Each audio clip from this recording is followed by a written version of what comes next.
6. Frankie. I'll never admit to Jude how quickly I scarfed down this sandwich, or the fact that I intend to eat all 3 bags of chips he brought up for me. The tangy mayo combined with the bread tastes like gourmet cuisine after not eating for more than a day. I lick my lips, the cap on the water bottle spins beneath my eager fingers. Before I know it, I've drunk half the contents, and the pang in my stomach silences. As I stand and remove the sling to change, my reality threatens to knock me back down. Or maybe that's the concussion.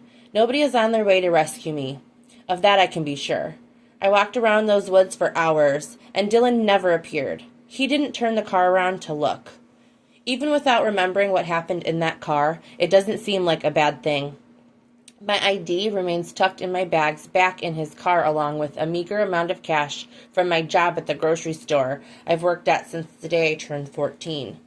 What I could really use right now besides my own clothes and a toothbrush is a phone, and that $50 to pay my way home. I'll have to settle for a shower and a nap instead. A surge of frustration bubbles up as I reach for the tarnished zipper at the back of the dress. Having my right arm in a splint isn't much of a problem since I'm left-handed, but I can't seem to grip the evasive little bitch with my fingertips. I grunt and spin. The room swims in my vision as my concussion riots against all of the sudden twisty movement. God damn it! I huff out of breath. Need a hand? I startle and stumble back into the bed, palm clutched to my heaving chest. The ridiculous overreaction to the sound of Jude's deep voice deserves a scolding. Jesus! It's actually Jude. I narrow my eyes into annoying slits at his lip twitch. Can't reach. I think it's stuck.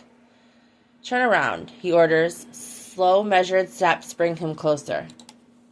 I turn back to him and drag my messy hair over my left shoulder. Did you need something? The words tumble out as a testament to my nerves flaring at his nearness. Sorry? You're just back so soon.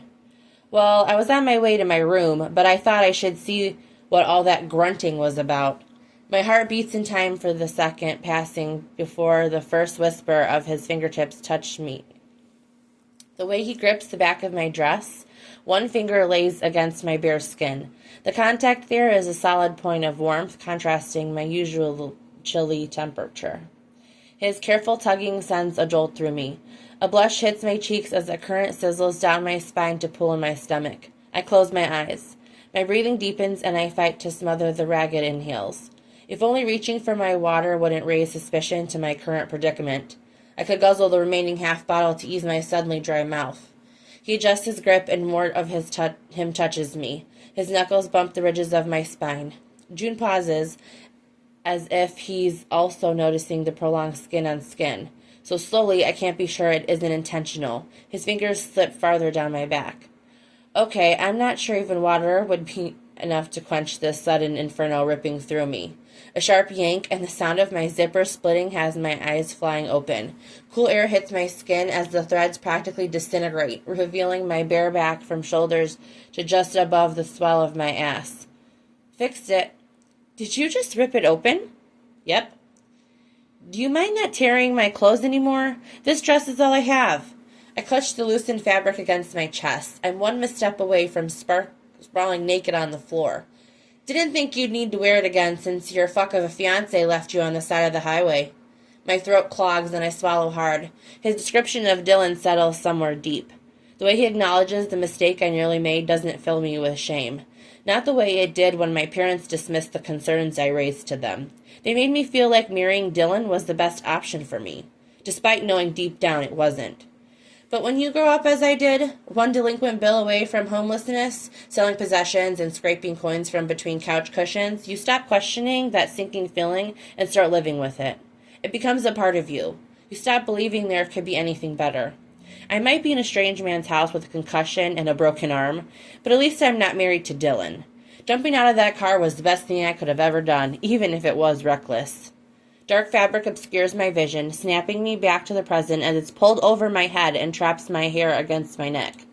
Arms. Jude holds the length of a t-shirt out past my shoulders. Whose shirt is this? Yours now.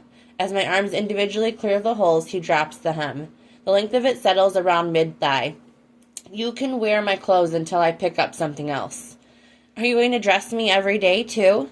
The testy remark finds its way out of my mouth. Unfamiliar emotions at being cared for force me from the familiarity of my comfort zone and into this chaotic unknown. I'm not used to depending on anyone other than myself. The way Jude has stepped up to help effortlessly leaves me feeling disoriented. The fabric smells like him, surrounding me and dulling the conflict in my veins. I fight against burying my nose in the collar to absorb his clean scent. Courage fills my next breath as I slowly exhale and drop the dress to the ground. The ruined material pulls at my ankles like some metaphor for my surrender. There are pants, too. Jude clears his throat and points at the bed. I smirk and draw back the covers. I'm a less is more kind of girl. The sheets are cool and silky against my bare legs as I climb between them, careful not to flash Jude my ass. The only part of me still clad in my own clothes. Fair warning, you come downstairs like that and one of my brothers sees you, I'm not going to like it, Jude bites out. Why? The bold question hovers between us. Jude gazes at me with a harsh expression, holding my eyes with the pause before he answers. Their wives would bury me alive if I let them see you like that. Questions swirl. The vague information teases my curiosity, as does the jealousy in his voice.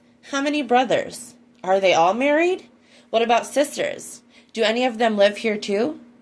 Jude's dog Ash trots into the room like she owns the place and leaps onto the queen-size bed, her cold wet nose bumping my palm. Hey girl, I stroke her thick fur. Ash, out, Jude orders. She's not a bother, I don't mind if she stays. I do. Has anyone ever told you that you're kind of a grump? He levels me with a glare and crosses his arms. Most days, actually. Oh good, I thought maybe you were unaware. You are an array of sunshine yourself. I scoff. I don't know what you're talking about. My personality fills the room. Sure, it's as pleasant as a dog's fart. His gaze drops to his trusty canine. Come on, Ash. A sharp whistle follows his command. She looks up at him with the stubbornness I feel in my bones. Apparently, I'm not the only one who likes poking the big bear. My teeth pinch my lip as I fight against a smile. I guess she likes me more. Ash, he orders again. The dog lifts her snout and barks once as if to tell him where he can shove his command. She drops her head on my thigh.